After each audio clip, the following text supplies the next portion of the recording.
en Madrid, nuestro querido y admirado Jorge Alemán. ¿Cómo anda, Jorge? Daniel Tonietti, Fabiana Solano y Rulo de la Torre, te saludamos. ¿Cómo estás? ¿Qué tal? ¿Cómo te va, Daniel? Un gusto volver a hablar con vos. Bien, hacía mucho tiempo que no conversábamos y teníamos ganas de hacerlo. Bueno, primera pregunta, ¿estás en Madrid, no? Sí. Sí, en Madrid. Muy bien. ¿Se come carne argentina en Madrid? ¿Es caro comer carne de buena calidad en Madrid? ¿Comprarla o en una carnicería o en un supermercado o comerla en un lugar? Depende, pero si ya se trata del lomo alto o del lomo bajo, que vendrían a ser semejantes al bife de chorizo argentino, sí tiene un precio, pero en Argentina también. Pero no es particularmente caro, no es especialmente caro. Muy bien, porque acá hay un debate acerca del aumento de las carnes en los últimos días. Bueno, Jorge, quería hablar de varias cuestiones. Sé que sos muy futbolero, te gusta el fútbol. ¿Cómo viviste la desaparición física de Maradona y todo lo que se generó alrededor de eso y el repaso de su vida y de sus participaciones incluso políticas y sus posiciones? Bueno, me parece que además de todo lo que me concernía íntimamente, porque hice todo lo posible para ir a verlo y porque recuerdo un día inolvidable en donde yo estaba en el Bernabéu en la final de la Copa del Rey y Maradona estaba en ese momento en el Barcelona, por supuesto, y en un momento encaró, eludió a las defensas, llegó hasta el arco, esperó que otro defensa bajara desde el suelo para sacarle la pelota, lo eludió, el arquero, el portero, como dicen aquí, estaba en el suelo, esperó que el portero se pusiera de pie y se la tocó adentro, y entonces por primera vez en la historia y por última vez en la historia el Bernabéu entero, de manera no reflexiva, inconsciente, se puso de pie y aplaudió, hasta que descubrió que estaba aplaudiendo un gol en contra en la final de la Copa del Rey, y entonces se hizo un gran silencio. Ese fue, digamos, un instante único, excepcional, que ahora ya forma parte de la gran mitología. Por otra parte, en un orden menos estrictamente futbolístico, tal vez sea el último ídolo popular. No creo que ahora la mercadotecnia, los managers y todos los dispositivos que se ponen en juego a la hora de construir a un jugador famoso ya puedan generar algo semejante a Maradona. Maradona es una encrucijada, un cruce de caminos muy distintos. Lo que ha sido como jugador, la cantidad de lugares que ha conectado, porque el viaje a Italia es algo que habría que estudiar seriamente, porque el encuentro en Cuba con Fidel Castro es absolutamente determinante, le cambia todas las coordenadas simbólicas, porque la adhesión que él hace a los movimientos nacionales y populares y a los proyectos políticos transformadores no se va a volver a ver, ni se vio nunca en un jugador de esa categoría mundial. Y luego por la relación con la verdad que él tenía, que tal vez abre la pregunta de si uno puede tener una relación con la verdad sin ser autodestructivo e inmolarse en relación con la verdad. Es una pregunta que me hago todos los días. Y bueno, esto le da a él una dimensión excepcional que trasciende el ámbito futbolístico, porque es el último de los ídolos populares. No creo ya, dado la industria de masas, que hay que diferenciarla de lo popular, eso se ve en todos los ámbitos, en la música, en el arte, en el cine. Él pertenece a un universo simbólico que ya no encuentra condiciones para arraigar en el mundo contemporáneo.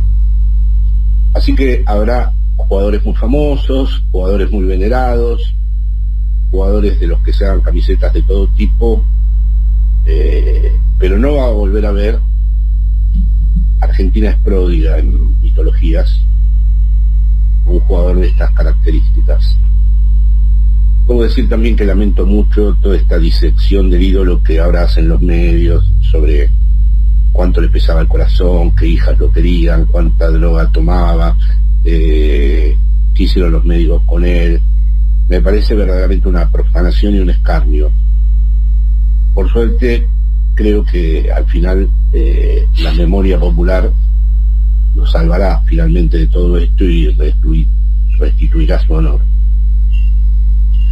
Estabas hablando, está ahí Rulo, el otro día recordábamos con vos, Rulo, ¿sí? Ese viaje que vos lo definís como cardinal, Jorge, estamos hablando con Jorge Alemán, el viaje a Cuba en el año 1986, a instancias de un periodista que tanto Rulo como yo lo pudimos conocer. 87 fue.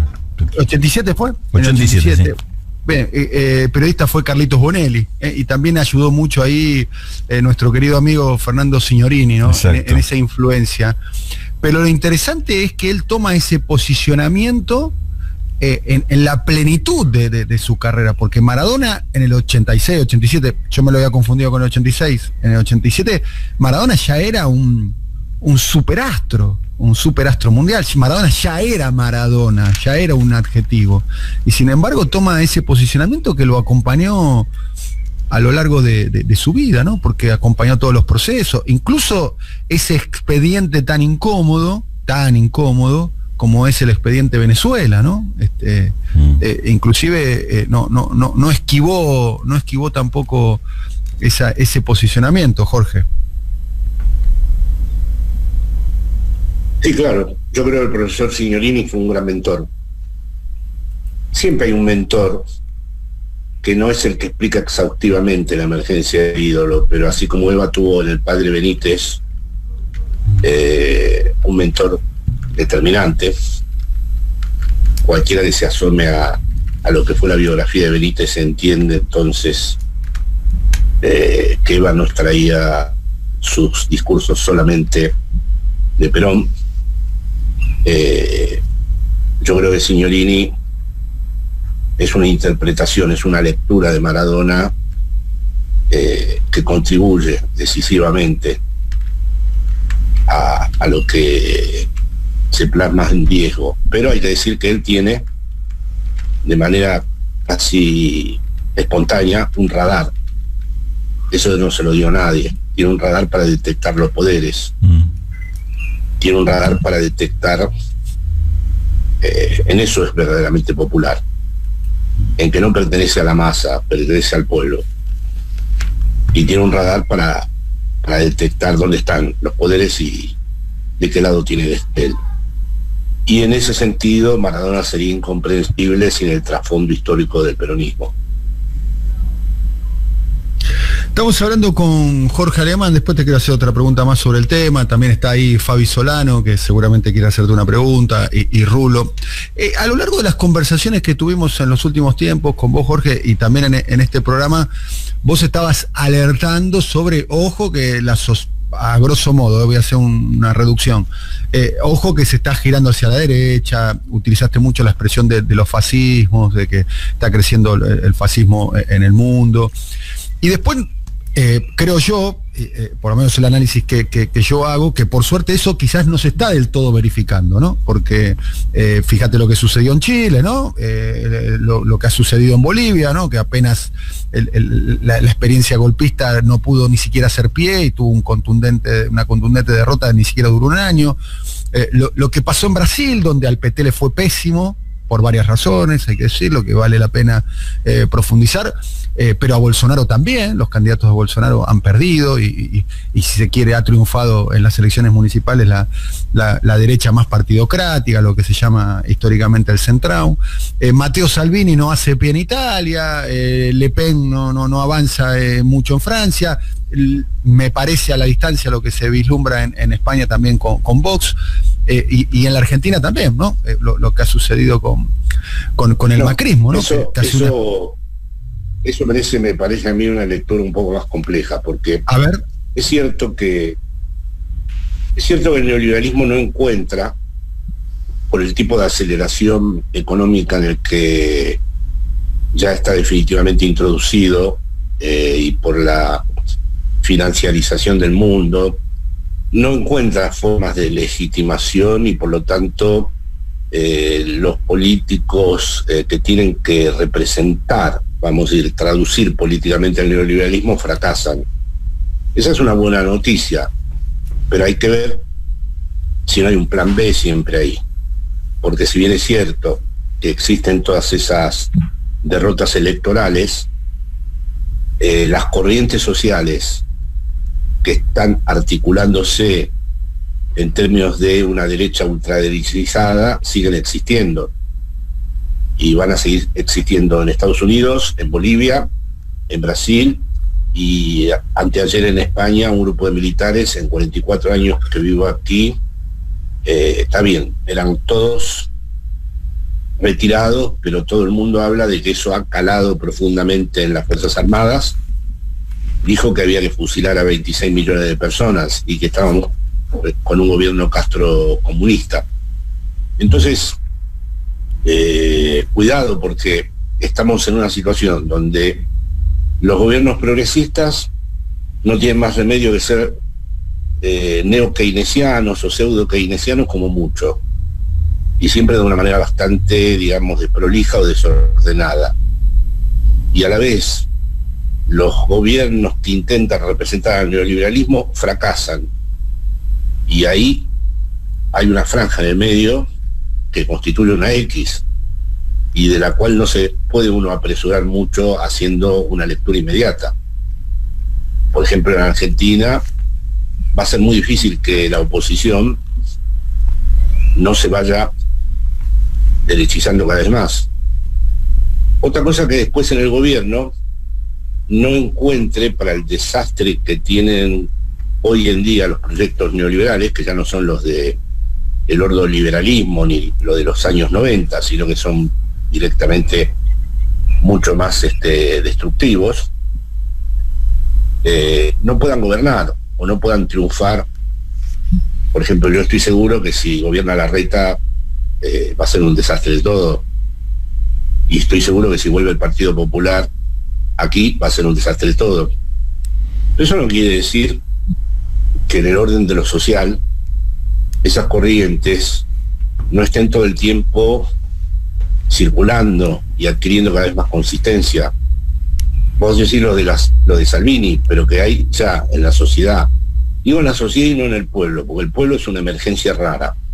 Distingo sociedad de pueblo y de comunidad.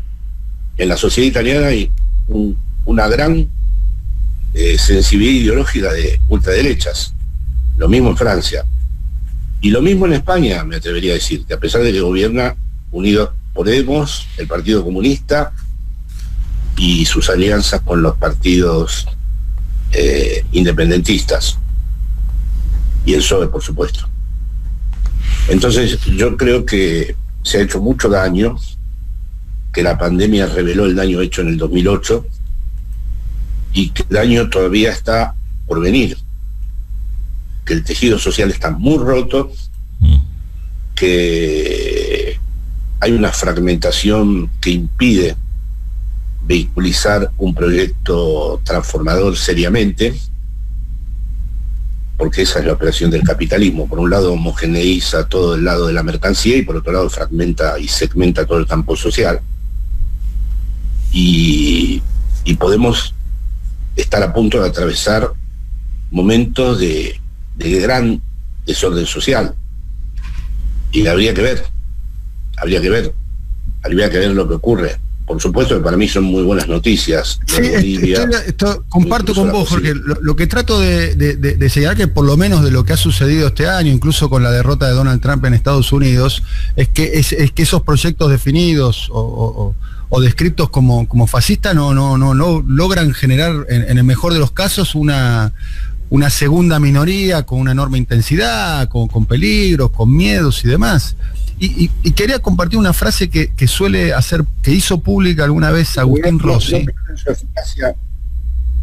No pierden su eficacia. O sea, Trump perdió, pero el trumpismo, Trump no va a poder ser él, pero el trumpismo como un determinado macizo ideológico ya está instalado, ¿eh? Sí, es lo que dicen los que conocen bien el proceso, cuentan eso, ¿no? Perdió Trump, pero nació el trumpismo. Pero aún así, con toda la ferretería encima que implica gobernar un país, ser oficialismo, tener el gobierno, perdió por una cantidad indescontable de votos en votos populares, perdió. Bolsonaro perdió en Río de Janeiro, que es su lugar, su sitio sagrado. El candidato de Bolsonaro en San Pablo no llegó ni al balotaje. O sea, toda esa cosa de esa corriente supuestamente subterránea de que la sociedad... El mercado no quiere la ultraderecha. Al mercado no le van los proyectos de ultraderecha. Los necesita como reserva. Al mercado, el mercado le necesita vender las Nike o Google o Amazon a todo el mundo. Así que no puede tener tipos que a cada rato traduzcan su política en lógicas segregacionistas, odios a las distintas diferencias, homófobos, misóginos. El mercado no quiere eso. El mercado querría negocio para todo el mundo e inserción para todo el mundo. Al mercado no le interesa segregar, le interesa. El mercado es inclusivo, es una palabra horrorosa porque también lo defiende el progresismo. Así que esos tipos están ahí para que, si las cosas se salen del lugar donde deben estar, aparecen. Uh-huh. Jorge, hay dos franjas. Sí. No, sí, perdón. Sí, no, te quería introducir un tema que me parece muy vinculado a esto, y lo observo mucho en lo que está pasando en la política nacional. Porque cuando hablamos, ya sea que hablemos de impuesto a la riqueza, hablemos, como hacemos un rato acá, estábamos tratando el tema del etiquetado de alimentos o de precios máximos, siempre aparece como una presencia permanente de lo que son los lobbies empresarios. Lobbies que en el caso argentino es un lobby de una clase empresaria que prácticamente no tiene claro por lo menos un proyecto propio, sino los intereses inmediatos. Y un gobierno que parece que cada vez está más, el gobierno argentino me refiero, cada vez más condicionado a tener que negociar todo con estos lobbies.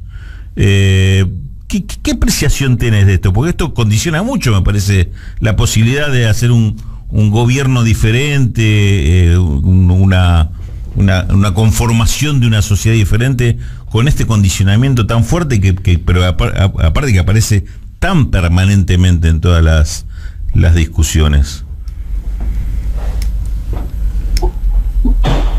Creo que la izquierda, después, la izquierda tuvo un tiempo histórico en donde imaginaba proyectos de futuro e imaginaba alternativas al capitalismo.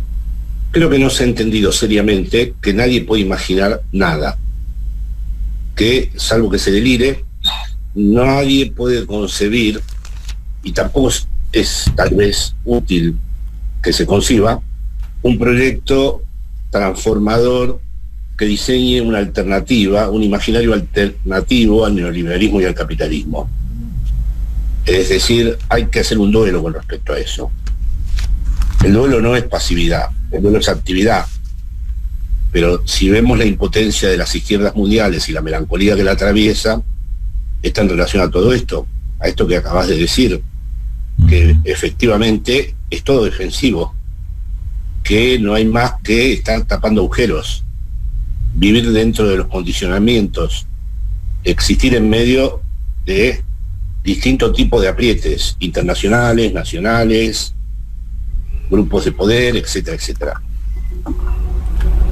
La otra posibilidad ha quedado sin lugar, porque de hecho todas las revueltas, el deseo de revuelta, el deseo de levantarse, se ha vuelto indiscernible. Hay un montón de manifestaciones en todas partes del mundo, pero de muy difícil traducción política. Es como un efecto Joker. Es decir, que entre esos gobiernos neoliberales, sus políticos o sus versiones de ultraderecha, y del otro lado los keynesianos o neo-keynesianos, hay una franja en el medio que no se sabe qué es, pero precisamente no se sabe qué es porque hay una imposibilidad estructural hoy en día, y este no es un déficit de tal o cual gobierno, de articular, como has dicho vos antes, que me gustó esa imagen, un cambio de la sociedad. Porque el daño acumulado es muy grande. Las familias de los sectores populares, incluso en Europa, ya no tienen a los mismos miembros de la familia en su casa. Han disuelto todo. Han disuelto la sanidad pública, han disuelto la educación, han disuelto la familia. Está lleno de seres estigmatizados. Hay un montón de sectores, sea como sea el gobierno, absolutamente oprimidos. Hay dos nuevas realidades que hay que conjugar y sobre las que estoy trabajando. La realidad de la explotación, que tiene como su punto de partida el análisis de Marx en la estación de la plusvalía, y la realidad de la opresión, que no es la misma que la de la explotación, y que es la opresión sobre distintos sectores, que no necesariamente se identifican a los intereses de clase. Pero esto, los gobiernos, con ello tienen un campo de maniobra limitadísimo. Esto puede surgir desde abajo a través de militancias sociales nuevas, de memorias inspiradoras, porque, como dije antes, desde el futuro no sé, el futuro es macabro. Así que hay que extraer del pasado las verdaderas enseñanzas sin pretender reproducir ni imitar nada del pasado. Es decir, el pasado tiene que ser como el legado que posibilite la invención. Jorge. Pero yo no esperaría ningún cambio social de un gobierno.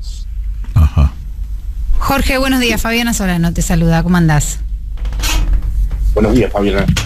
En relación a esto que decís, me surge una pregunta o una forma de analizar. Pareciera como que no hay espacio en el futuro para lo contingente, para lo espontáneo, lo que se produce sin,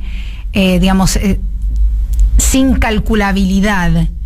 ¿Crees que quedan todavía grietas o espacios por fuera de esto para que se produzcan sucesos políticos, sociales, culturales? Los puede haber, Fabiana. Los puede haber, lo que pasa es que no los podemos, precisamente has utilizado la palabra clave, contingencia. Es algo que surge en una situación de manera incalculable. No puede ser planificado. Eso no se planifica desde el Estado ni desde los partidos políticos. Eso surge en la comunidad, precisamente. Ni siquiera en la sociedad. Porque la sociedad se está derechizando, pero tal vez la comunidad no. Y ahí puede haber algo contingente. Pero ahí distingo, y permítanme que haga esta distinción entre lo instituyente y lo instituido. Lo instituyente siempre es transformador, es un corte, es algo que estaba, como has dicho antes, incalculado, era algo que la situación en su trama interna no preveía, y de golpe surge. Esta noche mismo puede surgir, o mañana puede surgir. Pero luego viene el problema de cómo se institucionaliza eso. Claro. Y entre lo instituyente y la institución hay siempre pérdidas. No pasa lo instituyente al orden de la institución íntegro. Cada vez que hay una experiencia instituyente, para que la misma se sostenga en el tiempo, es necesario institucionalizarla. Salvo que creamos, como algunos pensadores europeos, que se quedan enamorados de lo instituyente y que están siempre con el 68, o con el comandante Marcos, o con alguna revuelta árabe, pero eso verdaderamente es para las academias. El problema es cómo de lo instituyente se transforma todo el orden institucional. Así fue, por ejemplo, el 17 de octubre. O sea que sí que puede surgir esa contingencia.